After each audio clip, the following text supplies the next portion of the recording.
I'm Jordan! And I'm Jose! And welcome to our Lego room! The largest room in our house is full of Lego, with over 350 square feet of display room. It includes a massive Lego city, 80 feet of shelving, 4 IKEA showcases, a build table, and a full parts inventory.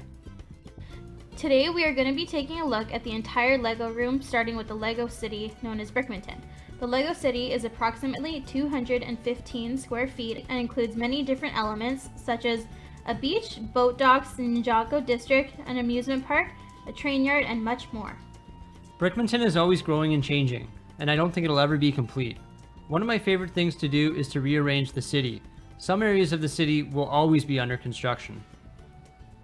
One can never have enough modular buildings. They're the pinnacle of Lego sets, crammed full of detail and look amazing when they're all put together in a line. Brickmanton has most of the modular sets, except for Market Street. We can see most of them stretched along the road, and the remainder on the raised platform. I've slightly modified the tiling on the modular buildings so they all clip together to the road plates and can accommodate evenly spaced trees and light posts.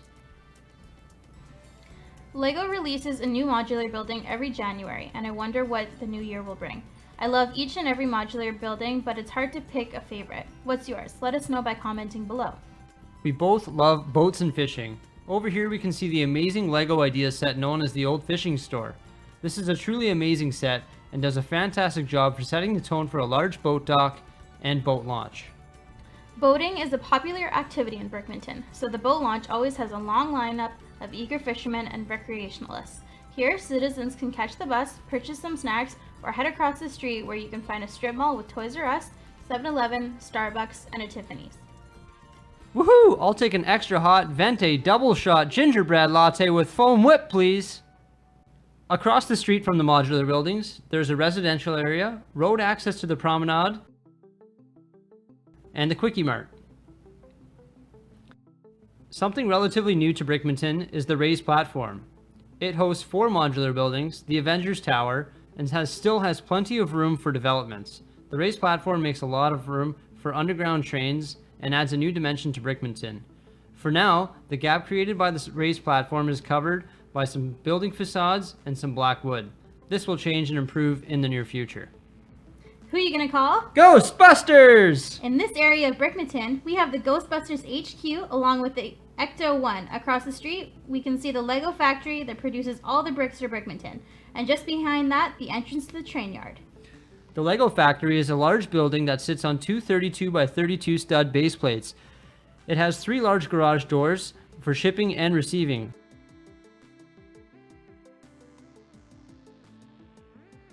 Throughout Brickmanton, there is lots of train track along with lots of trains sitting in the train yard. We will get to those shortly, but first we're going to check out the beach, Ninjago District, and Amusement Park. The beach is a nice place to catch some rays and relax. It is a nice, secluded area that is enclosed by a rock edge and waterfall. It's a busy place full of activity, building sandcastles, volleyball, taking selfies, swimming, and much, much more. The beach is serviced by some of the small modular buildings.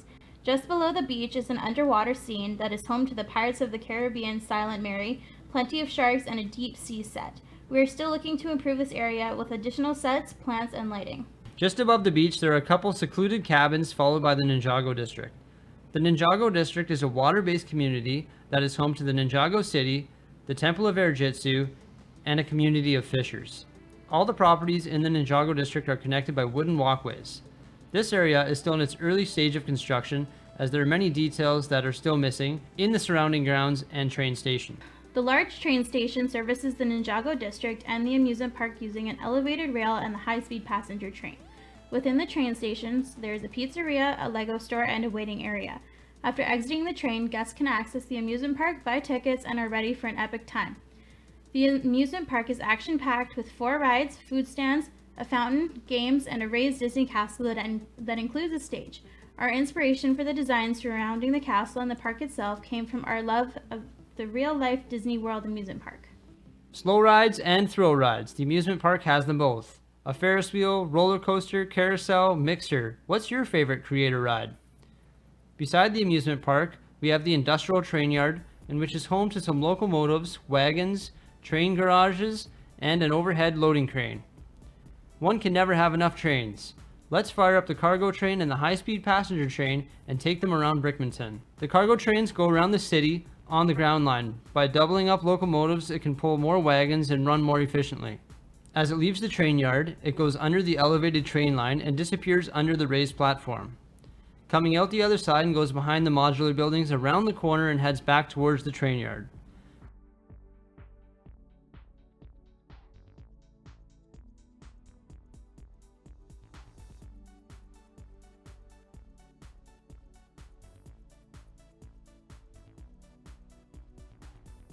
By adding the raised platform, I am able to divide the ground line into multiple lines and provide more space for trains that are not in use.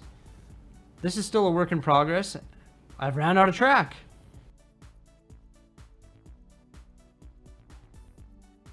The elevated high-speed passenger train leaves the large train station connected with raised platform, which will eventually host a train station. As it leaves the raised platform, the train goes behind the modular buildings and around the corner.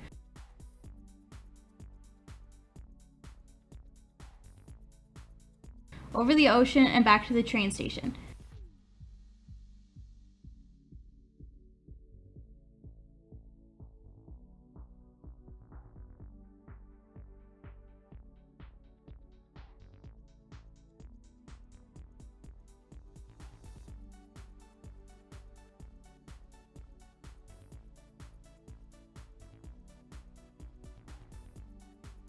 We really like trains and plan on making more custom wagons, getting the new releases, improving the train yard, and changing to the new Bluetooth receivers.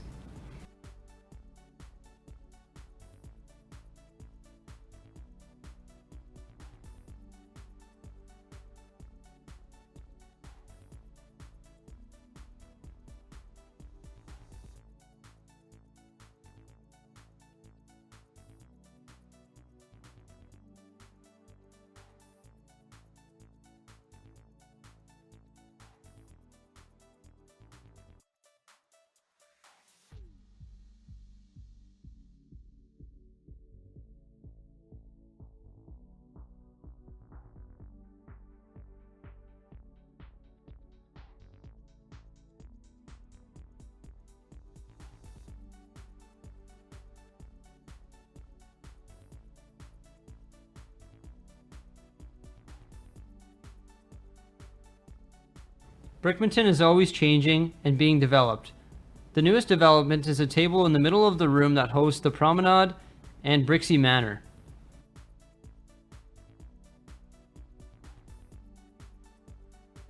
Lots of room for growth here, including a few skyscrapers, an entrance to Brixey Manor, a mansion with a large garage.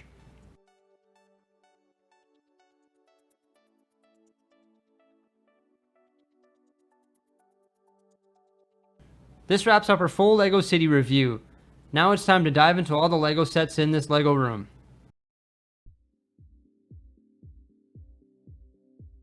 Let's start with some of our favorite sets. Star Wars! These 4 shelves are full of Star Wars LEGO sets. R2-D2, BB-8, Kylo, Krennic, and Tidarium Imperial shuttles. The AT-AT Walker is where it all began for us. It was the first set that we acquired and built as adult fans of LEGO. And obviously we're completely hooked as we have 3 of them now. The Ucs Sandcrawler is absolutely amazing. Comes cram-packed full of detail and has so many different minifigs.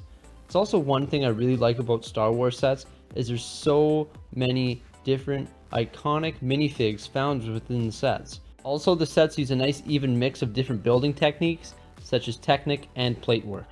Can you really have enough Star Wars sets?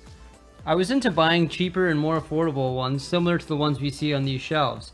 However, recently I've changed my mindset and started obtaining more UCS sets. They're larger and have a lot more detail. In this corner we have 2 of the tallest LEGO sets in the room, the Saturn V and the Lord of the Rings Orthanc Tower. When not in use, the crane can commonly be found here as well.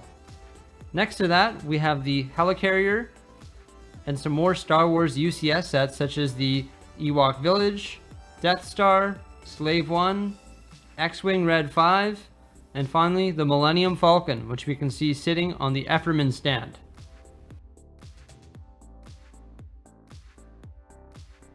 Above, we have all the large creator sets. Big Ben, London Tower Bridge, and the Sydney Opera House. Arr, don't forget about Metalbeard Sea Cow! The long span of shelving along the back wall starts with a couple different TIE fighters and also the Simpsons house. I really like the Simpsons house, but I think it's a little bit too large of scale to fit into Brickmanton. Next up we have the Toys R Us exclusive Arkham and the Ultra Agent set, Batman's Tumbler and the Sopwith Camel, Doctor Strange's Sanctum and the DCB. I do plan on modularizing these in the near future and they will reside in the city. Then we have the King's Castle, the Mystery Mansion, Hagrid's Hut, Emmett's Construction Mech, a Quinjet, a bunch of miscellaneous sets, and then ending off with the old school Mega Bloks Brontosaurus. Brickmanton currently does not have an airport, so the airplanes reside on top of our parts inventory. Eventually, I plan to suspend the planes in the Brickmanton airspace. Our spare parts inventory resides in an IKEA cabinet with some plastic pull-out shelving. Also on our build table and some smaller Mastercraft sort of nut and bolt shelving as well. Above our build table, we have all the creator vehicles along with some Batmobilia.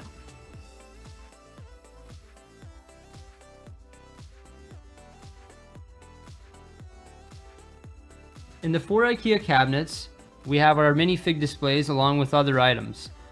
Our minifigs are mainly Star Wars, Batman, and Simpsons, but hopefully we can add to this in the near future.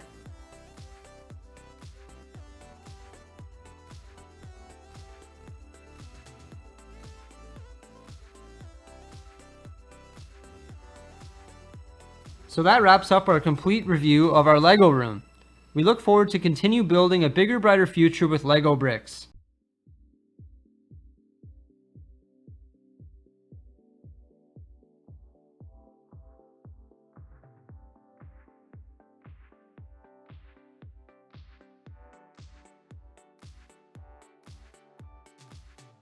So let us know what you think by commenting below, and remember to subscribe and hit the thumbs up.